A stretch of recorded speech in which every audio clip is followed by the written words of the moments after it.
বিসমিল্লাহির রহমানির রহিম। আজকের আয়োজন চিলি চিকেন, ফ্রাইড রাইস আর হচ্ছে চিকেন ফ্রাই। অবশ্য এটা আমার বাসা না, আমার ভাগ্নির বাসায় আয়োজন। আর আমার মেয়েদেরকে আগেই স্বর্ণা বলেছিল কি খাবে, তো ঢাকা থাকতেই তখন ওরা মানে আগেই বলে দিয়েছিল আমরা কিন্তু চিলি চিকেন খাবো আর ফ্রাইড রাইস। এগুলো স্বর্ণার হাতেরটা খুবই মজা হয়। আর বেচারা অসুস্থ অবস্থায় অনেক রান্না বান্না করেছে। আর ওর বাসায় যখন আমরা গিয়েছিলাম তখন প্রচণ্ড পরিমাণে গরম, আর গরমের মধ্যে রান্নাঘরে গিয়ে এগুলো রান্না করা কিন্তু অনেক কষ্টের ব্যাপার।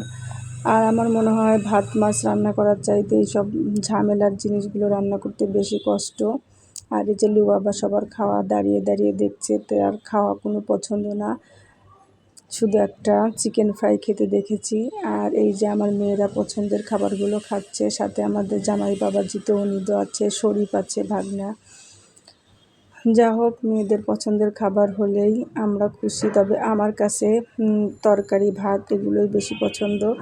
আর বিশেষ করে এই যে গুলামের হোটেলের খাবারগুলো খুবই পছন্দ ছিল, সেটাও দেখাবো। যে পরে একদিন বাসায় আপা সব নিয়ে আসছিলো, আর সেটা ঘরে বসে খেতে বেশি ভালো লাগে, কারণ হোটেলে বসে আসলে অনেক গ্যালজাম থাকে। তো সবাই ভালো থাকবেন, পরবর্তী ভিডিও নিয়ে আসবো আবার।